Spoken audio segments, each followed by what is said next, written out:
Bem, olá a todos, estamos em mais uma aula da disciplina de Fundamentos de Matemática, nossa aula número 19, e hoje nós vamos falar sobre a construção dos números inteiros, a construção do conjunto dos números inteiros. Tá? E o que nós vamos usar aqui vai ser o que nós fizemos até então, que é o nosso conhecimento sobre o conjunto dos números naturais. Tá? Então, a partir do conjunto dos números naturais, nós vamos construir o conjunto dos números inteiros. Tá? Então, vamos lá. Primeiro, por que a necessidade de trabalhar com os inteiros se você já tem os naturais?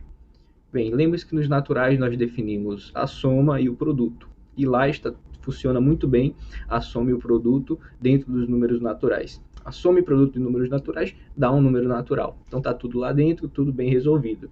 O problema é quando você decide subtrair números, certo? Quando você subtrai números naturais, não necessariamente você vai ter um número natural. Tá? Então surge a necessidade de trabalhar com um conjunto um pouco maior, onde a subtração esteja bem definida. Então, por isso, nós damos um passo a mais para trabalhar com o conjunto dos números inteiros. E como é que a gente define o conjunto dos números inteiros a partir dos naturais?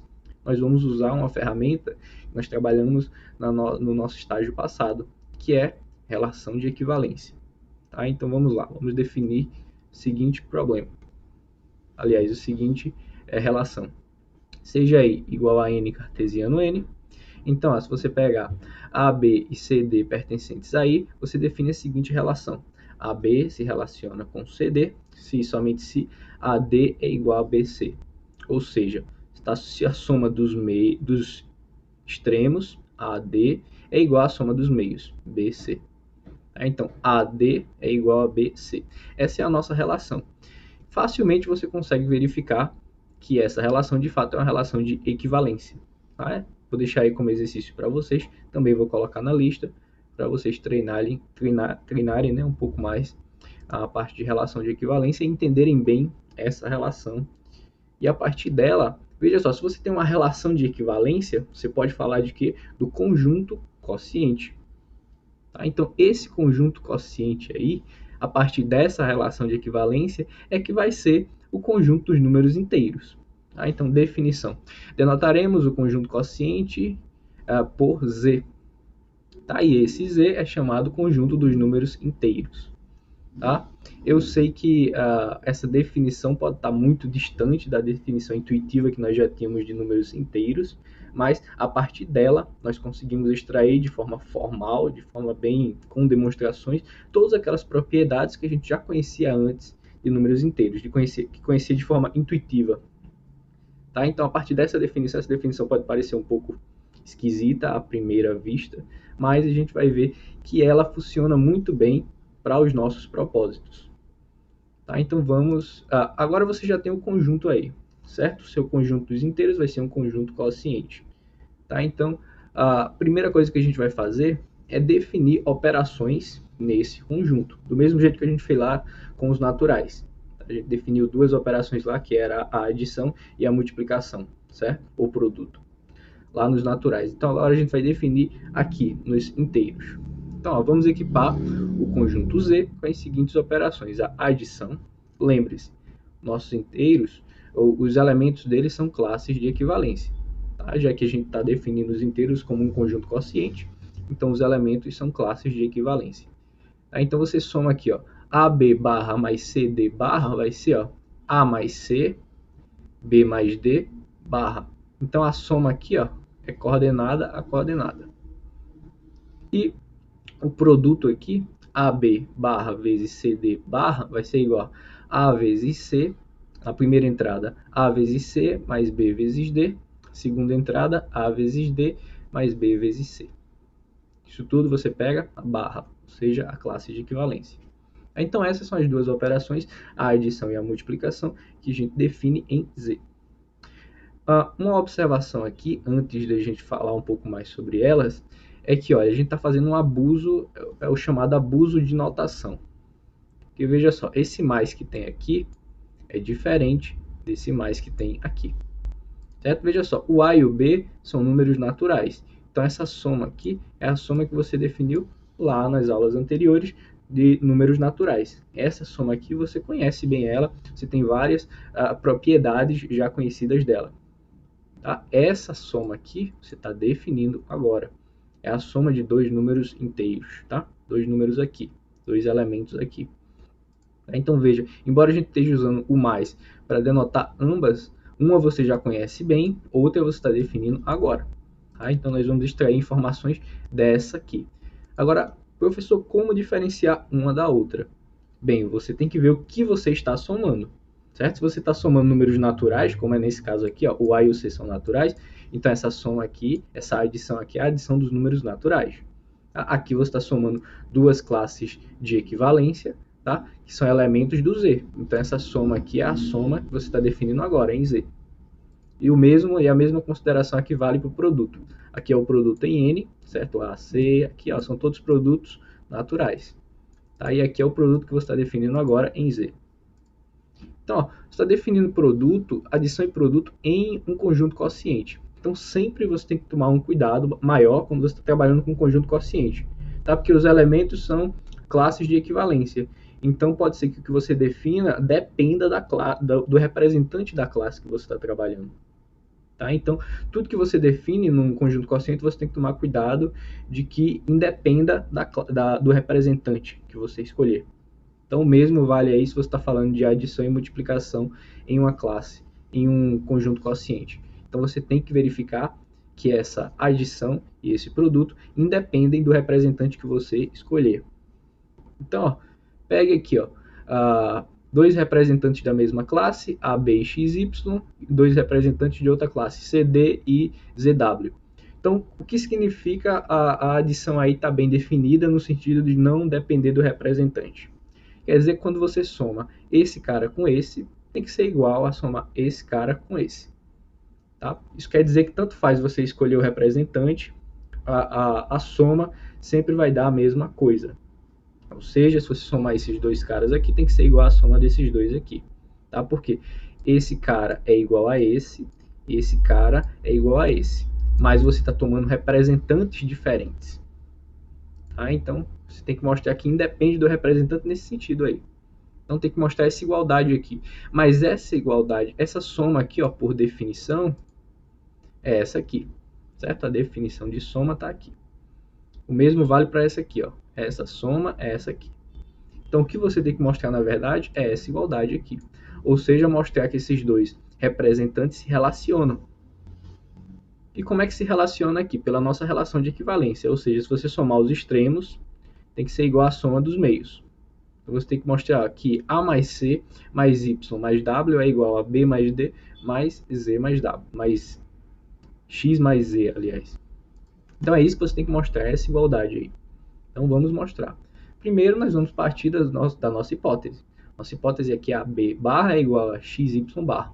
Ou seja, esses dois carinhas se relacionam, ou seja, a soma dos extremos, ó, A mais Y é igual a B mais X. O mesmo vale para CD, Z, W. Certo? Isso significa que C mais W é igual a D mais Z. Tá aqui. Então, nós vamos usar essas hipóteses para chegar na igualdade que nós desejamos. Então, vamos lá. Vamos partir do A mais C mais Y mais W. Tá? Então, vamos lá. Primeira coisa, você tem aqui, essa soma aqui, ó, é a soma de números naturais. Tá? Então, você tem aí todas as propriedades que você já provou de números naturais, da adição lá. Você tem aí a associatividade e a comutatividade. Em particular, você pode agrupar essa soma em blocos que sejam melhores para você. Então, ó, você não tem nenhuma hipótese sobre o A mais C, mas você tem uma hipótese sobre o A mais Y, tá aqui. E você tem uma hipótese sobre o C mais W, tá aqui. Então, usando a comutatividade e a associatividade, você consegue agrupar essa soma aqui, ó, A mais Y, C mais W. E agora usa a sua hipótese. Aqui vai virar B mais X, aqui vai virar D mais Z. Agora você, reagrupando novamente, fica ó, B mais D aqui e X mais Z aqui. Voltando mais um pouquinho. Essa igualdade aqui é exatamente a igualdade que você desejava, certo? Lembre-se, a soma dos extremos lá era esse carinha mais esse é igual à soma dos meios, esse carinha mais esse. Conclusão, esses dois representantes se relacionam, portanto, as classes de equivalência são iguais. Certo? Vou repetir. Por que vale essa igualdade? Porque esses dois representantes se relacionam. Olha aqui, ó. A mais C mais Y mais W, tá aqui em cima, é igual a B mais D mais Z, X mais Z. Tá aqui. Certo? Por essa igualdade, esses dois caras se relacionam e, portanto, as classes de equivalência são iguais. Conclusão, a nossa soma, a soma que nós definimos em Z, está bem definida. Certo? As mesmas considerações podem ser feitas com respeito ao produto. Você novamente vai pegar dois representantes de cada parcela da soma, pegar dois representantes e mostrar que, duas parcelas do produto, aliás, desse produto, e mostrar que esse produto ele independe do representante. Tá? Então você vai seguir basicamente os mesmos passos que a gente fez aqui. Tá? Então, novamente, vou deixar aqui o produto para você verificar como exercício. Tá? Também vai constar na lista. Então, você acabou de definir duas operações aí em Z, tá? A adição e a multiplicação. Verificou que elas estão bem definidas, então você pode usar elas tranquilamente em Z. Agora, quais são as propriedades que nós podemos tirar delas, né? Então, nós vamos listar agora as propriedades da adição e da multiplicação em Z. Então, considere Z munido com as operações de adição e multiplicação definidas anteriormente na observação. Então, quais são as propriedades aqui? Então, pega três elementos em Z. Então, nós vamos listar as propriedades a partir desses três elementos arbitrários. Então, a primeira delas equivale à associatividade da soma. Ou seja, você pode somar, se você tem três parcelas aqui na soma, você pode somar os dois primeiros com o último, ou somar os dois últimos com o primeiro. Essa é a famosa propriedade de associatividade. A segunda é a existência de um elemento neutro para a soma, que significa que se você pegar qualquer elemento no Z, somar com esse elemento aqui, que no caso é o 1,1 barra, dá o elemento original, ou seja, ele não interfere na soma. Tá? Esse elemento ele é único, certo? Ou seja, se existe outro cara com essa propriedade aqui, esse cara tem que ser igual a 1,1 barra. Como esse carinha aqui ele é único, então você pode dar um nome especial, uma anotação especial para ele. Certo? Então veja aqui, você está pegando um inteiro, está somando com um certo elemento e está dando o inteiro original. Qual é o papel que esse elemento está fazendo aqui? É o papel do zero. Certo? É o papel conhecido do nosso zero, que não interfere na soma. Então, esse carinha aqui, que está fazendo o papel do zero, a gente vai denotar por zero mesmo. Seguindo a lista de propriedades, tá? Para cada inteiro que você pegar, existe um único outro inteiro que quando você soma, dá o zero. Certo? Esse aqui seria o inverso aditivo, tá? O simétrico aditivo. Se você pegar aqui um AB barra, você toma o BA barra, quando você soma esses dois caras, vai dar o 1,1 barra, que é o nosso zero. Nos inteiros você sabe que tem isso, né? Dado qualquer inteiro, você pega menos ele e dá o zero. A quarta propriedade aqui, a comutatividade da adição, ou seja, tanto faz você pegar AB barra mais CD barra, é a mesma coisa que CD barra mais AB barra, certo? Isso aqui é a comutatividade da adição. Agora vamos falar um pouco do produto. O produto vale também a associatividade, assim como valia na soma. Tanto faz você pegar os dois primeiros com o último, como os dois últimos com o primeiro. Sexta propriedade, elemento neutro multiplicativo. Ou seja, AB barra vezes esse elemento, que a gente chamou de 2,1 barra, é igual ao AB barra. Ou seja, ele não interfere na multiplicação, certo? Seja qual for o inteiro que você pegar. Além disso, esse carinha ele é único com essa propriedade. Novamente, sendo único com essa propriedade, você pode dar uma anotação especial para ele. E veja aqui, qual é o papel que ele está fazendo aqui de um número conhecido para você. certo? Você pega um número inteiro, multiplica por ele e recupera o número inteiro. Não muda nada, não altera o número que você está fazendo. A operação que você está fazendo não altera o número, né? Então, ó, a notação que você usa para esse número é essa aqui. É essa aqui. É o 1. É o famoso 1. Ele não altera nada na multiplicação. Você sabe disso. Agora, professor, como diferenciar aqui o 1 dos inteiros para o 1 natural? Natural também tem o 1. Simples, basta você saber em que ambiente você está trabalhando. Você não corre o risco de confundir. Tá? Você não corre o risco de confundir, porque se você está trabalhando em Z, então o 1 que você está trabalhando em Z é esse aqui. Tá? Se você está trabalhando em N, então o 1 que você está trabalhando é o 1 definido pelos axiomas de Peano. Tá? Então, basta você saber o ambiente que você está trabalhando para não confundir. Sétima propriedade, a comutatividade do produto. Ou seja, AB barra vezes CD barra é igual a CD barra vezes AB barra. E nossa oitava propriedade e última dessa lista é a distributividade do produto com respeito à soma. Ou seja, AB barra vezes CD barra mais EF barra é igual a AB barra vezes CD barra mais AB barra vezes EF barra. Tá? Essa daqui é a nossa distributividade com respeito à soma. Se você já tem algum conhecimento de álgebra abstrata, você vai perceber que essa lista de propriedades nos garantem que os inteiros é um anel comutativo com unidade. Tá? Essas 8 propriedades garantem isso. Tá? Mas se você não conhece nada de álgebra abstrata, não precisa guardar essa nomenclatura.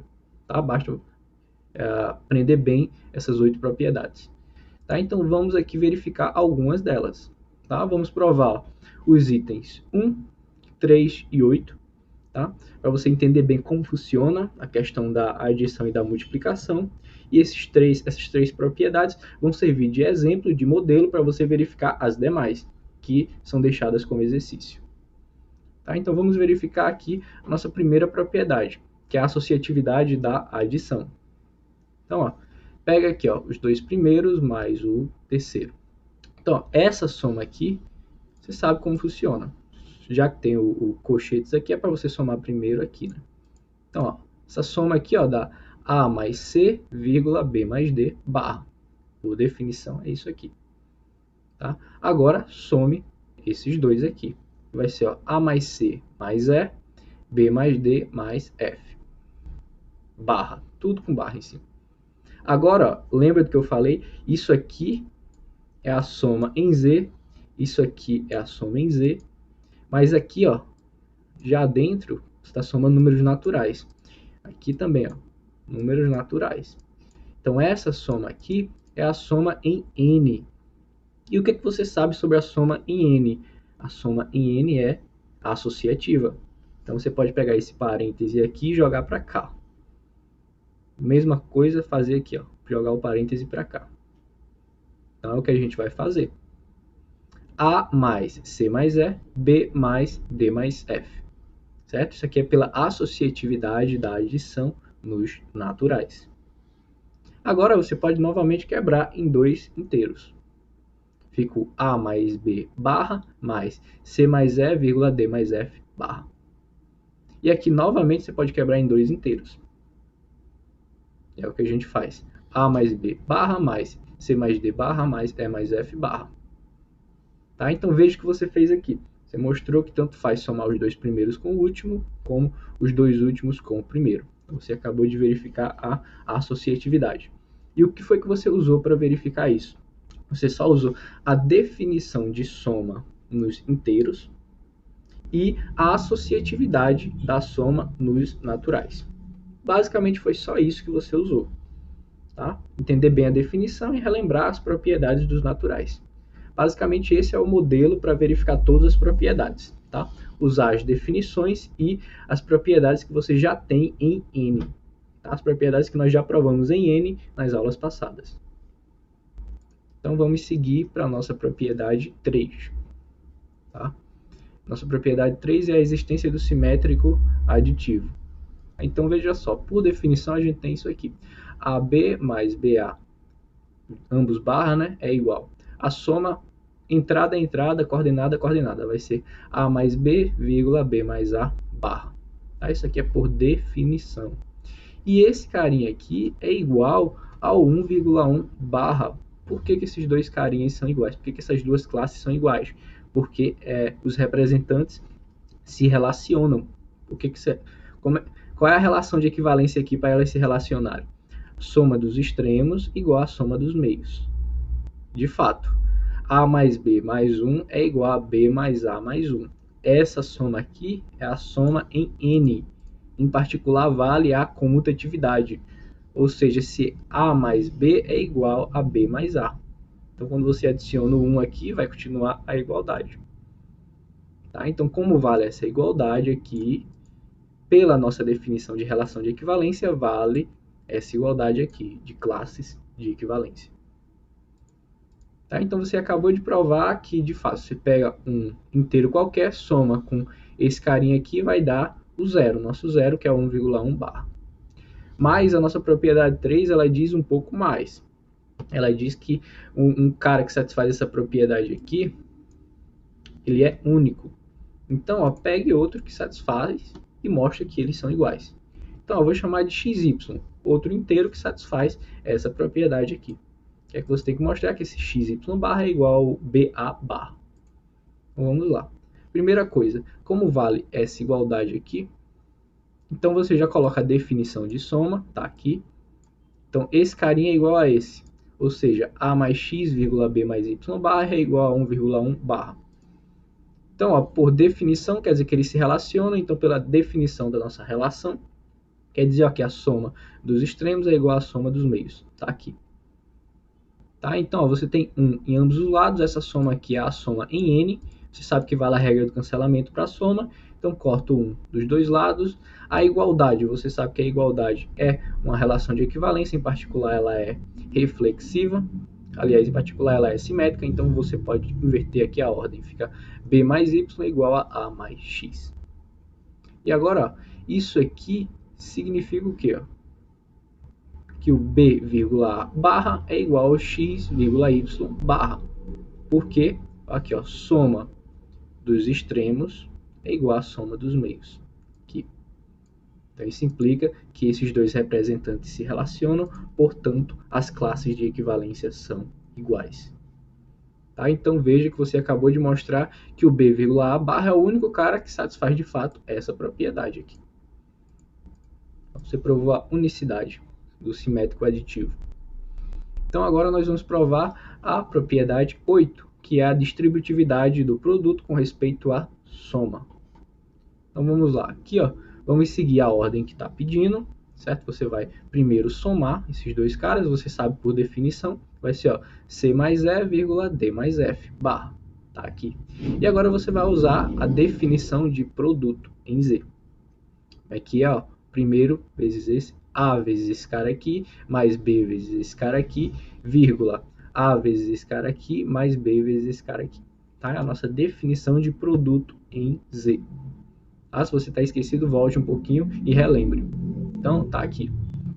Esse vezes esse, mais esse vezes esse, tá aqui a primeira entrada. Depois esse vezes esse, mais esse vezes esse, tá aqui. Então, ó, primeiro para organizar um pouco, para entender um pouco mais, usa a distributividade. Essa soma e esse produto aqui, ó, são em N. Então, você sabe que vale a distributividade. Então, você distribui. Então, você vai ter essa expressão aqui. Lembre-se onde você quer chegar. Tá? Lembre-se onde você quer chegar. Você quer chegar ó, em AB barra vezes CD barra mais AB barra vezes EF barra. Então, vamos focar na nossa primeira parcela aí da soma, que é o AB barra vezes CD barra. Então, tem que ter ó, A vezes C mais B vezes D.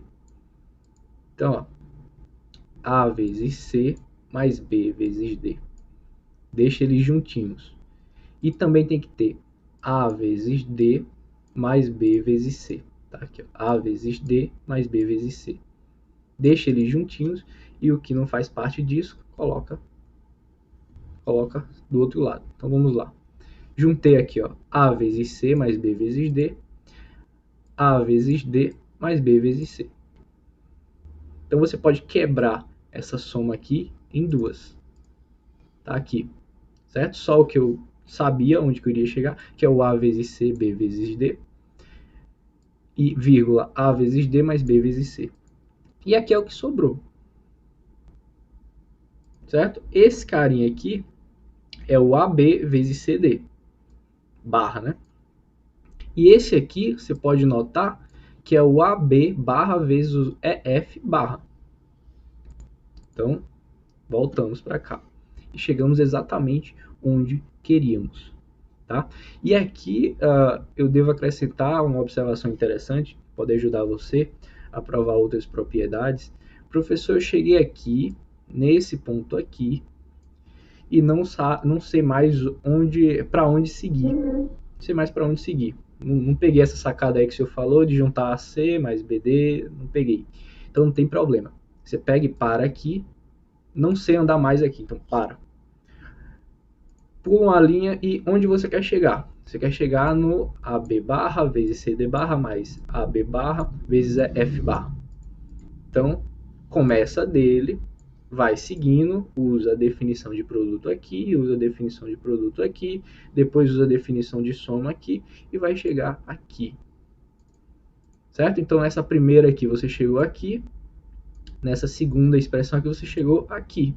E você vai notar que essas duas expressões aqui são iguais. Portanto, se essas duas expressões aqui são iguais, então esse carinha é igual a esse aqui. Tá? Então, isso é você quebrar o seu trabalho em dois, digamos assim, partes um pouco menores. Tá? Você pode partir de um e chegar no outro, que foi o que a gente fez aqui, ou pega um, chega numa expressão, pega o outro, chega na mesma expressão. Como ambos chegaram na mesma expressão, então ambos são iguais. Tá? Então, isso é só uma dicasinha para você usar se por acaso você ficar perdido em algum momento aí verificando essas propriedades. Tá? Então, com isso a gente fecha essa lista de propriedades. Agora a gente vai aprofundar um pouco mais o conhecimento em Z com alguns teoremas. Tá? Para ser exato, com mais 3 teoremas. O primeiro deles é o nosso teorema 1, que diz o seguinte: se x e y são inteiros, tais que x vezes y dá zero, então x é igual a zero ou y é igual a zero. Tá? Mais uma vez eu vou puxar aqui a parte da álgebra abstrata. Se você tem algum conhecimento aí nível básico em álgebra abstrata, você vai notar que isso aqui, esse teorema, ele garante que o conjunto dos inteiros, ou anel dos inteiros, ele é um anel de integridade, ou um domínio de integridade, ou simplesmente um domínio, tá? No sentido da álgebra. Tá? Então esse teorema aqui é o que garante isso. Tá? Mas, mais uma vez, se você não tem esse conhecimento aí em álgebra, não tem problema. Basta você guardar esse fato que a gente sempre usou. Tá? X vezes, se o produto de dois inteiros dá zero, então um dos dois tem que dar. A gente sempre usou isso, o que a gente vai fazer agora é verificar, demonstrar isso aí. Certo? Com base no que a gente já desenvolveu até agora. Então, vamos ver a demonstração disso aí. Primeiro, o x e o y são inteiros. Se eles são inteiros, pela nossa definição, eles são a classe de equivalência de alguém. Então, eu disse que eu denotei o x como sendo a classe de equivalência do AB e o y como sendo a classe de equivalência do CD. Tá? Então, ó, por hipótese, a gente tem isso aqui, ó, que o x vezes y é igual a zero. Mas ó, o x você já sabe quem é, o y você já sabe quem é, e o zero você também já sabe quem é. Esse produto aqui é um produto em Z, então esse zero aqui é o zero em Z, e o zero em Z você sabe que é 1,1 barra. Então só fiz colocar aqui, traduzir isso aqui para as notações que a gente já tem, que é 1,1 barra igual a AB barra vezes CD barra. Agora o que é que você vai fazer? Usa a definição de produto em Z. Tá? Que é esse vezes esse, mais esse vezes esse, vírgula, esse vezes esse, mais esse vezes esse. Tá aqui. Tá? Então, ó, você tem duas classes de equivalência aí, que são iguais, então os representantes se relacionam via a nossa relação de equivalência. E qual é? Ó? Você pega a soma dos extremos, esse mais esse, igual a soma dos meios, esse mais esse. Tá aqui. Essa igualdade aqui eu vou chamar de estrela. Então, ó, veja que você quer chegar no seguinte, você quer chegar que x é igual a zero ou y é igual a zero. Tá? Então, é uma tese com um ou. Então, você pode assumir que se uma das duas acontece, você não tem mais o que provar. Se o x for igual a zero, você já chegou na sua tese. Porque a sua tese acontece isso ou isso. Então, se você chegar em qualquer uma das duas, você concluiu a sua tese. Tá? Então, se o x for zero, não tem mais o que provar. Você já chegou na tese. Então, o que a gente tem que fazer aqui? Vamos assumir o caso contrário. O caso contrário seria se x fosse diferente de zero. Tá? Então, se x for diferente de zero, então você tem que chegar em uma das suas duas teses. Não tem como chegar em x igual a zero, que aí seria um absurdo, né? Então, você tem que chegar em quê? Em y igual a zero. E isso conclui a sua demonstração se você chegar que o y é igual a zero. Então, vamos verificar isso aí. Assuma que o x é diferente de zero, mas o x é o AB barra e o zero é o 1,1 barra. Se eles são diferentes, quer dizer que eles não se relacionam, os representantes não se relacionam. Se os representantes não se relacionam, quer dizer que não vale a relação de equivalência, ou seja, a soma dos meios não pode ser igual à soma dos extremos. Tá aqui. Tá? Então, A mais 1 é diferente de B mais 1. Em particular, A é diferente de B. Tá? Se A é diferente de B, você pode dividir aqui em dois casos. Veja só, o A e o B, eles são naturais. Tá? E a gente viu que nos naturais, se você tem dois naturais, você tem três casos para eles. Certo? A e B naturais, então acontece exatamente um dos três casos. A é igual a B, A é igual a B mais o natural, ou B é igual a A mais o natural. A gente já sabe que A igual a B já não pode acontecer. Então sobram esses dois casos aí. A gente vai tratar cada um deles. Então, primeiro caso, se A é igual a B mais K, onde K é um natural. Então, você tem o seguinte, que o AC mais BD mais 1, certo? Que é uma das nossas expressões que a gente obteve lá em estrela, tá? Você vai fazer o quê? Você vai substituir o A pelo B mais K, tá? Aqui. Então, usa distributividade, você vai ter essa expressão aqui. Agora, a nossa outra expressão que a gente tem lá em estrela vai ser assim, aliás, é o AD mais BC mais 1. Então, você novamente troca o A pelo B mais C, tá aqui, usa distributividade, e você vai obter isso aqui. A primeira expressão que você obteve, você chama de 2 estrelas, a segunda de 3 estrelas. Então, veja só, por 1 estrela, pela nossa expressão lá no slide anterior, essas duas expressões são iguais. Certo? Se essas duas expressões são iguais, então você vai ter que essas duas aqui também são iguais, certo? Por 2 estrelas e 3 estrelas. Essas duas expressões aqui são iguais. Essa igualdade aqui é que vai nos dar o nosso resultado. Então vamos lá aqui. Em resumo, por estrela, 2 estrelas e 3 estrelas, você vai ter essa igualdade aqui.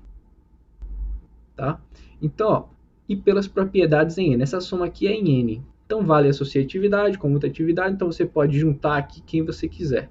Então, veja aqui, junte os fatores em comum aqui. BC aqui, tem BC aqui, tem BC aqui.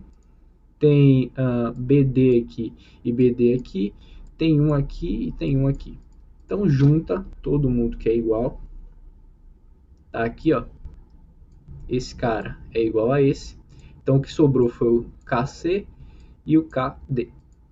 Então, veja só, você sabe que vale a regra do cancelamento em N, certo? Se você tem aqui parcelas iguais aqui, você pode cancelar, cortar. Então, é o que a gente vai fazer aqui. Então, sobrou só o KC igual a KD. Mas você sabe que também vale a regra do cancelamento em N para o produto. Então, se tem K aqui e K aqui, você pode também cancelar e fica só o C igual a D. Se C é igual a D, então C mais 1 é igual a D mais 1.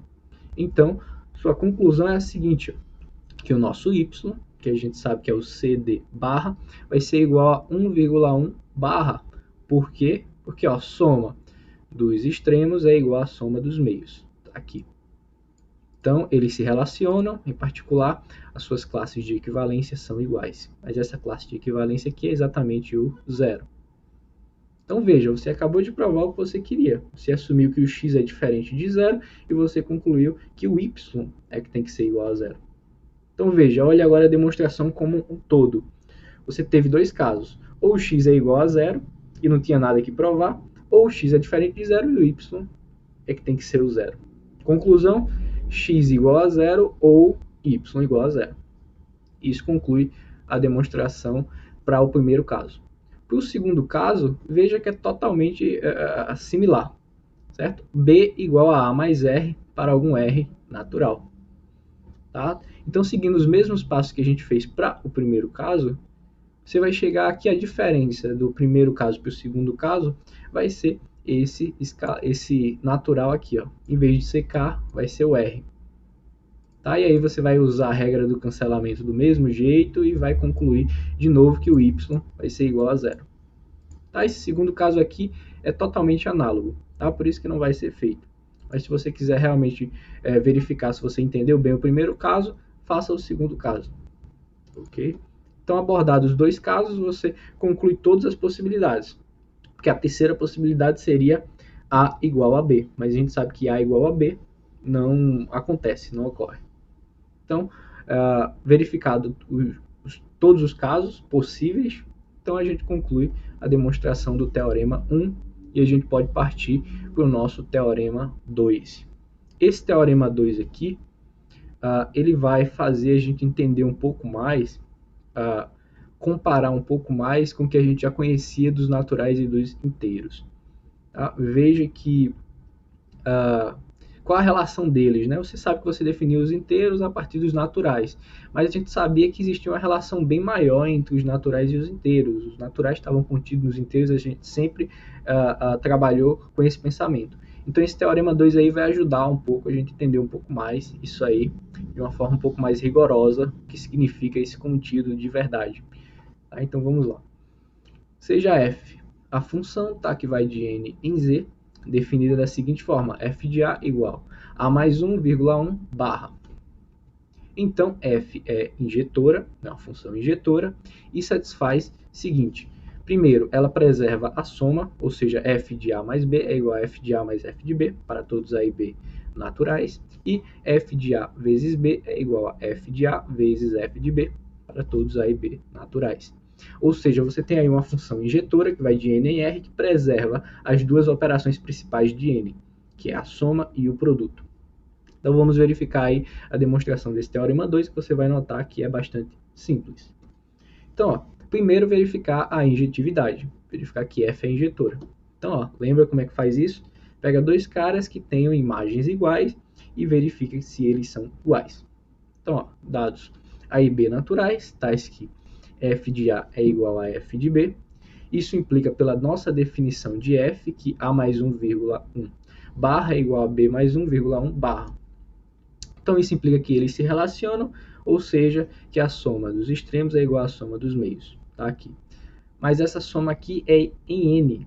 Então, você pode cancelar, usar a lei do cancelamento. Cancelou o primeiro 1, depois cancela o segundo 1, e você vai ter que a é igual a b. Portanto, conclusão, a nossa função é de fato injetora. Primeira coisa verificada, f é injetora. Segunda, mostrar que preserva a soma. Terceira, mostrar que preserva o produto. Então vamos lá, mostrar que preserva a soma. Por definição, f de a mais b é isso aqui. É a mais b mais 1,1 barra. E f de a mais f de b é igual a mais 1,1 barra mais b mais 1,1 barra. Por definição de soma em z, você tem isso aqui, certo? Que é a soma entrada, entrada, coordenada, coordenada. Aí vai ficar a mais b mais 2,2 barra. E ó, esse carinha é igual a esse. Por quê? Porque eles se relacionam. E como é que você sabe que eles se relacionam? A soma dos extremos é igual à soma dos meios. Soma aqui, ó. Esse carinha mais esse dá a mais b mais 3. Esse carinha mais esse dá a mais b mais 3 também. Então, Você conclui que esses carinhas se relacionam, portanto as classes são iguais, portanto o f de A mais B é igual a f de A mais f de B. Mesmas considerações podem ser feitas para o produto. F de A, B, por definição é isso aqui, f de A vezes f de B, então coloca quem é o f de A, quem é o f de B, e usa a definição de produto em Z. Vai dar essa expressão aqui. E mais uma vez, você vai notar que esses dois caras se relacionam. Talvez para você poder ver isso melhor, você pode usar aqui a distributividade da adição em N, para poder simplificar, certo? Só fiz simplificar essa expressão aqui, ó. Aqui. E agora fica melhor de entender por que essas duas classes são iguais. Porque se relacionam. Veja só, extremos, esse mais esse, é igual à soma dos meios. Esse mais esse. Se eles se relacionam, então suas classes são iguais, portanto, f de AB é igual a f de A vezes f de B. Tá? Então você verificou todas as condições. Verificou que f é injetora, verificou que f preserva a soma, verificou que f preserva o produto. Então, ó, vamos fazer algumas observações que a gente pode tirar a partir desse teorema 2. Primeira delas aí, ó. Pelo teorema 2, a função que vai de n na imagem de f, ela é bijetora e preserva as operações de soma e produto. Por que ela é bijetora? Primeiro, você sabe que a f ela é injetora. A f que vai de n em z. O que é que faltava para ela ser sobrejetora? Faltava que a sua imagem tinha que coincidir com todo o contradomínio. Então, uma vez que você tem uma função injetora, para você conseguir uma função sobrejetora e, portanto, bijetora também, basta você restringir o contradomínio à imagem, certo? Diminuir ele até chegar na imagem. Foi isso que a gente fez aqui. Esse carinha está contido em Z, então você só fez restringir até chegar nele. Então, essa função aí ela já era injetora, agora que você restringiu o contradomínio, ela vai ser também sobrejetora e, portanto, bijetora. Então, veja que você tem uma correspondência bionívoca entre o N e a imagem de F. E essa correspondência, por ser bijetora, ela também preserva a soma e o produto.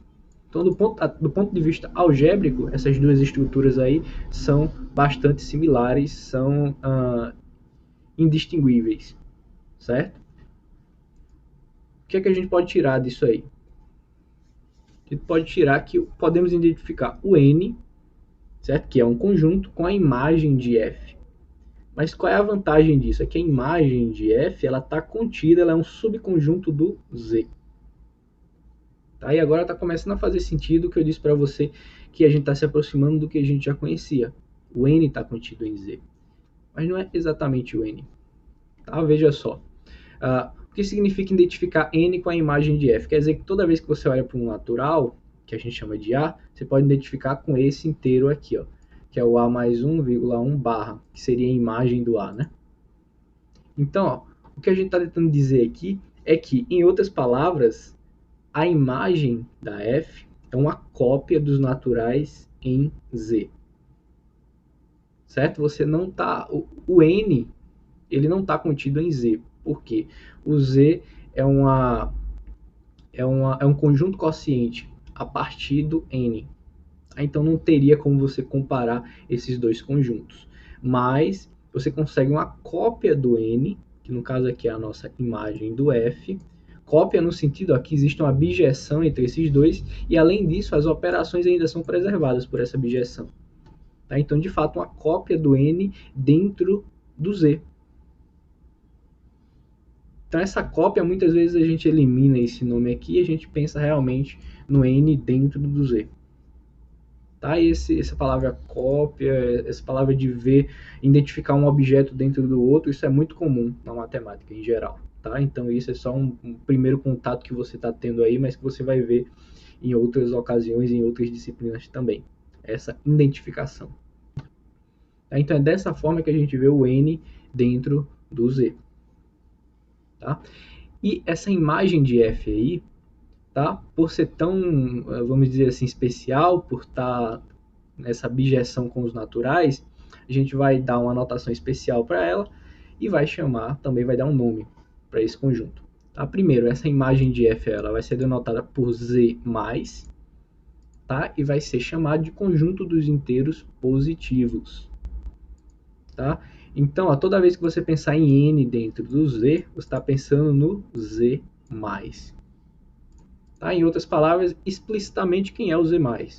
O z+ é a imagem do f, e por definição a imagem do f é a imagem dos elementos dos naturais. Certo? Ou seja, a imagem por essa função é isso aqui, ó. É o a mais 1,1 barra, certo? Tal que a pertence a n. Esse aqui é o nosso z+. E a última observação dessa lista aí é que o axioma de indução nos naturais vale também em z. Tá? Isso aí vai ser deixado como exercício para vocês. E a verificação disso aí é usando a nossa função mesmo. Certo? Usando a nossa função f. Certo? Você consegue transferir o problema de z mais para n. Veja só, essa f aqui é uma abjeção que vai de z mais em n. Aliás, que vai de n em z mais. Tá? Então, todos os problemas que você tiver aqui, você pode transferir via f para os naturais e depois voltar de novo para os z mais. Tá? Então, vejam aí que esse z+, ele é uma cópia dos naturais em z, e o nome cópia quer dizer que realmente todas as propriedades aí de n vão valer em z+. Tá? Então, você tem aí as somas, as propriedades de soma e propriedades de soma e de produto, certo? Que são preservadas, e agora você tem o axioma de indução. Então, seguindo aqui, vamos estabelecer algumas notações, tá? Em Z, e essas notações também vão ter algum certo abuso, assim como a gente fez lá na definição de soma em Z. Certo? Então, pega aqui os ingredientes para essas notações. A e B naturais, x igual a AB barra, no inteiro. Então, faremos o seguinte abuso de notação. Tá? Quando a gente estiver pegando um natural e esse natural ele estiver em Z, certo? Esse natural pode ser denotado simplesmente por A. Certo? Mas se esse natural ele estiver em Z, você sabe que esse natural é, na verdade, isso aqui, ó, A mais 1,1 barra. Certo? Então, esse é o abuso de linguagem que a gente faz, o abuso de notação que a gente faz, se a gente pegar um natural aqui. Tá? Esse natural quer dizer que ele é dessa forma aqui. E o que seria menos um natural? Menos um natural a gente não poderia fazer em N. Então, o que é que a gente faz? A gente pega o natural, joga em Z, e em Z você pode dizer o que é menos um natural. Certo? Menos o natural seria isso aqui, você inverte a ordem do natural. Se o A é dessa forma, menos ele, você só inverteu a ordem do par do representante. Então agora vamos para o inteiro. Se o inteiro é dessa forma, x é igual a AB barra, menos ele é BA barra. Lembra da nossa terceira propriedade de adição que a gente viu em alguns slides anteriores, que o AB barra mais o BA barra dá igual a 1,1 barra, que é o zero. Tá? Então, o BA barra é o que faz o papel do menos o número inteiro, do oposto aditivo dele. Tá? Então, por isso que a gente denota menos x por B,A, aliás, B,A barra por menos x. E aqui a gente pode definir a subtração em N.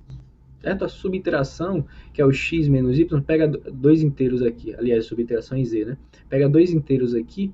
Então, x menos y é, por definição, x mais menos y. Certo? Então, a subtração é, no fundo, uma adição. Só que lá nos naturais você não tinha definido o que era isso aqui. Agora que nos inteiros você tem, você pode falar da subtração. Por fim dessa lista de notações, a gente vai denotar o z menos como sendo o conjunto formado por menos n, tal que n pertence a z mais. Tá? Mas você sabe qual é a cara dos elementos em z mais, e você sabe, quando você coloca o menos, o que acontece com eles. Certo? A cara dos elementos em z mais é dessa forma aqui. Então, menos eles são dessa forma aqui. Então, tá aqui, ó. 1,a mais 1 barra, tal que a pertence a n. Esse conjunto é chamado conjunto dos inteiros negativos. Então agora nós vamos falar do nosso teorema 3, tá? Para conhecer um pouco mais aí o conjunto dos números inteiros. O que é que o nosso teorema 3 diz? Dado x um inteiro, então exatamente uma das condições é satisfeita. O x é igual a zero, ou x pertence a z+, ou menos x pertence a z+. Tá? Isso aí é, no fundo, uma tricotomia. Daqui a pouco a gente vai definir a ordem também em Z, do mesmo jeito que a gente fez lá em N. Então vamos ver a demonstração desse teorema, que você vai ver que é bastante simples. Tá? Então, ó, sejam A e B naturais, tal que x é igual a AB barra. Certo? O x está em Z, então é claro que ele é dessa forma aqui. Então, como o A e o B são naturais, então você sabe que uma das condições é válida, uma das condições é satisfeita.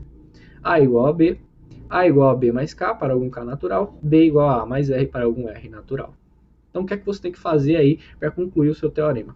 Basta mostrar que a condição I é igual à condição I', I' está aqui, a condição 2I é igual à condição 2I', está aqui, e a condição 3I é igual, eu quero dizer equivalente, tá?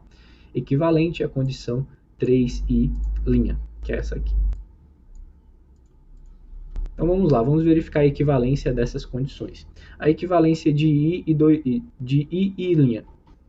Então, ó, note que x é igual a zero, se somente se AB barra é igual a 1,1 barra. Isso quer dizer que os representantes se relacionam, AB se relaciona com 1, que pela nossa relação de equivalência quer dizer que A mais 1 é igual a B mais 1. Usando a lei do cancelamento, isso é equivalente a A igual a B. Ou seja, a nossa condição I, que é o x igual a zero, é equivalente à nossa condição 2i, que é o A igual a B. Então, a nossa primeira equivalência está demonstrada. Nossa segunda a gente vai quebrar em duas partes aí. 2i implica em 2i'. Então, ó, pegue aqui um x pertencente a z+. Tá? Você está assumindo que o x está aqui em z+, tá? Pela nossa condição 2i. Você quer mostrar que o A é igual a B mais 1 natural, K. Então, ó, se o x está em z+, qual é a cara dos elementos em z+? A cara dos elementos em z+, é dessa forma aqui, ó. É a barra de 1 natural mais 1,1. Esse natural eu estou chamando de K, porque a gente já está usando a notação A e B. Então eu estou colocando aqui a notação K, tá? Para um natural. Mas, ó, o x você já definiu quem era o x. O x é o AB barra. Então quer dizer que o AB barra é igual a K mais 1,1 barra. Isso quer dizer que eles se relacionam, portanto, a soma dos extremos é igual à soma dos meios. Tá aqui.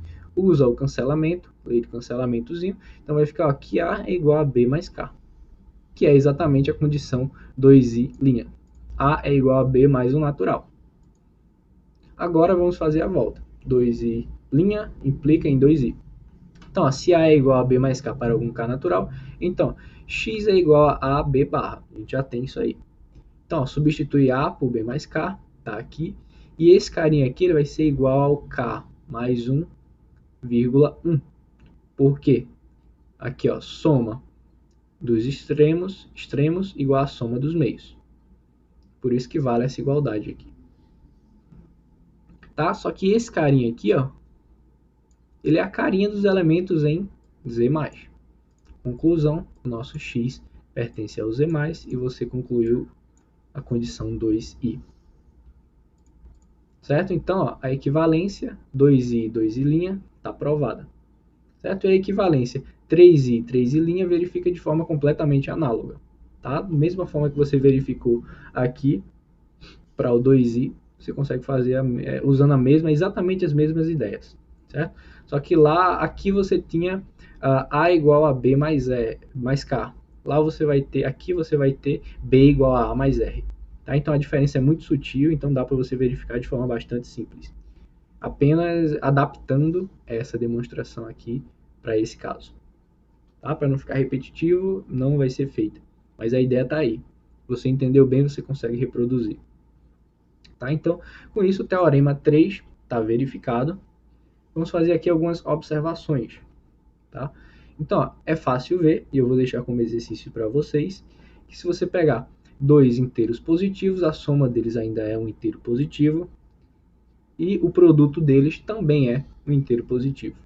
Além disso, o nosso z ele pode ser escrito como a união do Z menos, união 0, união Z mais. Ou seja, isso aqui é essencialmente o nosso teorema 3. Todo inteiro ele é negativo, zero ou positivo. Tá? Então, ó, com isso, a gente pode definir uma desigualdade, a desigualdade usual em Z. Então, ó, pegue aí x e y em Z. Dizemos que x é menor que y em símbolos x menor que y, se y menos x pertence a Z+. Faz sentido, né? O x é menor que y se o y menos x é algo positivo. Tá? Então é dessa forma que a gente define a desigualdade, tá? A nossa desigualdade usual em Z. Com a desigualdade, você sempre consegue definir aí a partir da desigualdade, seguindo o mesmo modelo dos naturais, você consegue definir a ordem usual, que é x menor ou igual que y, equivalente a x igual a y ou x menor que y. Tá? Então essa aqui é a nossa ordem usual dos inteiros. Então vamos listar aqui algumas propriedades dessa desigualdade. Tá? Então considere Z munido com a desigualdade usual. Primeiro, o menor igual, ele é de fato, a nossa ordem usual ela é de fato uma ordem, certo? E a ordem melhor possível é uma ordem total em Z. Tá? Essa é a nossa primeira propriedade.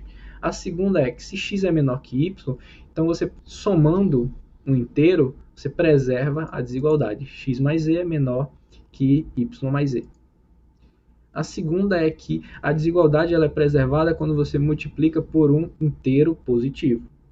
Tá? Se x é menor que y, então x vezes z é menor que y vezes z, desde que o z seja positivo.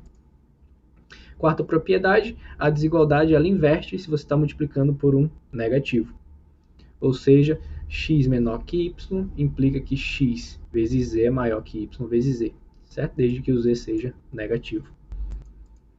E quarta propriedade, vale o princípio da boa ordenação em Z+. Mais uma identificação, mais uma propriedade que tem nos naturais e também tem em Z+. Tá? Vale o princípio da boa ordenação em N, vale também em Z+. Certo? Agora que a gente falou do princípio da boa ordenação, porque a gente definiu uma ordem em Z. Se a gente definir uma ordem em Z, uma desigualdade pelo menos em Z, você herda também a desigualdade em Z+. Uma vez que você tem uma desigualdade em Z+, você pode falar de menor elemento em Z+. Tá? Então, como é que você verifica isso? Usando aquela função do Teorema 2. Certo? Toda vez que você quer transferir um problema aí do Z+ para o N, você recorre àquela função. Tá? Então, essas propriedades aqui vão ser deixadas como exercício para vocês, vão constar na lista. Tá? Elas não vão ser feitas aqui para a aula não ficar muito longa, e as propriedades são fáceis de ser verificadas. Tá? Então, essas são as principais propriedades aí de desigualdades, tá? Em Z. Com isso, eu gostaria de fechar a nossa aula de hoje falando rapidamente a ideia da construção do Q, do conjunto dos números racionais. Tá? E veja que a gente não vai se aprofundar muito nessa construção do Q, porque o nosso objetivo do curso é de fato focar em Z. Tá? O Q aqui vai ser uma ideia para você entender como funciona a construção do Q, mas se você entendeu bem, por que a gente não vai se aprofundar? Porque se você entendeu bem a construção de N para Z, a construção de Z para Q é totalmente análoga, certo? Muito, muito similar. E eu vou listar algumas coisas aqui que vão te mostrar isso. Então, a primeira coisa, por que falar do Q? Qual é a motivação de falar sobre o conjunto dos números racionais? Se lá, nos inteiros, a motivação era a subtração, aqui a motivação é a divisão, o quociente de dois inteiros, certo? Nem sempre a divisão de dois inteiros vai dar um inteiro, certo? Basta você pegar, dividir por um cara diferente aí de 1, que não seja dividido. Pegue, por exemplo, 2 dividido por 3, certo? Não dá um inteiro. Então, isso aí nos motiva a trabalhar num conjunto um pouco maior para o qual essa divisão esteja bem definida. Então, aí surge a necessidade do nosso Q. Então, assim como a gente fez lá para os inteiros, a gente vai fazer aqui para os racionais, definindo uma relação de equivalência.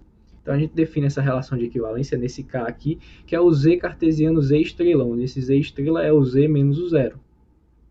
Então, a relação que a gente define é essa aqui, ó. Pega x, y, z, w em K. Então, a x, y se relaciona com zw, se somente se x vezes w é igual a y vezes z. Tá? Então, mais uma vez aqui, ó, é fácil ver que é uma relação de equivalência. Você pode verificar isso aí. E se é uma relação de equivalência, você pode falar do conjunto quociente. Esse conjunto quociente, nesse conjunto, por essa relação de equivalência, a gente vai denotar por quê e vai chamar de conjunto dos números racionais. Tá? Veja que a estrutura que a gente está fazendo aqui totalmente similar ao que a gente fez nos inteiros. A gente definiu uma relação de equivalência e definiu ele como sendo um conjunto quociente a partir dessa relação de equivalência. Então, ó, seguindo o mesmo modelo lá, a gente vai definir aqui o que é a soma e o que é a multiplicação nesse conjunto. Tá? Aqui a soma, xy barra mais zw barra vai ser igual a x vezes w mais y vezes z, vírgula, y vezes w. E o produto, certo? É o produto coordenada a coordenada. X vezes z, vírgula, y vezes w. Tudo, né? Barra aqui. Tá? É fácil você ver que essas operações aí, elas estão bem definidas em que, além disso, elas são associativas, comutativas, possuem elementos neutros. Não está aqui, mas ela também possui elementos inversos para cada uma das operações. Tá? Então, tudo isso aqui é verificável e vai constar na lista de vocês. Outra coisa, como é que você compara o Z com o Q? Da mesma forma que você comparava o N com o Z, certo? Através de uma função injetora. Que função é essa? É uma f que vai dizer em Q, definida dessa forma aqui, ó, f de x igual a x, 1 barra. A partir disso aqui você consegue verificar que essa função ela é injetora e ainda preserva as operações. Tá? Então, a partir disso você consegue ver o Z dentro do Q, certo? Através de uma cópia, né? E essa cópia aí é uma cópia bem fiel, a qual transfere todas as propriedades. Então, ó, notações. O zero do Q é o 0,1 barra, o 1 é o 1,1 barra. O x, se você pegar um x inteiro, você pode fazer o abuso de notação e escrever esse x como o x,1 barra em Q. Então, quem seria o inverso do x, se o x fosse diferente de zero? Seria o 1,x barra, tá? Em Q. E em geral, se você pegar um racional qualquer, tal que o x, a primeira entrada dele seja diferente de zero, a segunda já é por definição. Tá? A gente está pedindo aqui que a primeira seja. Se a primeira for, você pode falar do inverso dele, o inverso dele denotado por alfa a menos 1. Basta você inverter a ordem do par. Vai ser y,x barra. E a nossa notação clássica de um número racional, que seria um inteiro sobre outro. Certo? Você pega dois inteiros, obviamente o inteiro de baixo tem que ser diferente de zero, o inteiro que fica no quociente, no denominador, aliás. Tá? Então, x barra y é igual a x vezes o inverso de y. Ele é definido dessa forma. E você consegue verificar que você pega qualquer racional, esse racional ele é escrito dessa forma aqui, ó. Um inteiro vezes o inverso de um inteiro. E por fim, essa lista aqui de notações, a gente define o Q mais como sendo x sobre y, tal que x vezes y pertence ao z mais. Certo? Em outras palavras, eles possuem o mesmo sinal. Tá? Então, por que eu defini o Q mais? Que lembra que a gente usou para definir a desigualdade em z, a gente usou o z mais. Então, para definir uma desigualdade em Q, a gente usa o Q mais. Então, tá aqui. Tá? Sejam alfa e beta elementos de Q. Dizemos que alfa é menor que beta, em símbolos, alfa menor que beta. Se beta menos alfa pertence ao Q mais. Tá? Então, é dessa forma que você define a desigualdade em Q. de forma completamente... Você pode comparar, é muito, muito parecido, certo? A transferência de N para Z, para de Z para Q, muito parecido. Então, mais propriedades aí do que, tá? Serão colocadas na lista, para você entender um pouco mais. E, para encerrar a aula, eu vou só citar, né? Você pode pensar, por curiosidade, a gente falou da construção dos naturais, dos inteiros e agora dos racionais. Então, o passo seguinte, você poderia perguntar como é que constrói os reais, tá? Então, veja, o conjunto dos números reais, ele possui uma disciplina que é focada nele, que é a disciplina de análise real. E é nessa disciplina que você vai entender bem os reais, as operações, tudo vai construir bem, tudo nos reais. Tá? Então, nessa disciplina, o foco dessa disciplina é trabalhar os reais. E lá você vai ver tudo que você viu na disciplina de cálculo 1 do ponto de vista da análise, tá? Do ponto de vista da matemática formal mesmo. Então, lá você trabalha direitinho com o R. Tá? E os complexos? Aí, numa análise complexa. Aí você trabalha com os complexos. Tá? Então, com isso, espero que vocês tenham a partir dessa aula de hoje, uma visão um pouco mais madura, digamos assim, do conjunto dos números inteiros, consequentemente do conjunto dos números racionais também, tá? E com isso, a gente encerra a nossa aula de hoje, pessoal. Valeu e até a próxima.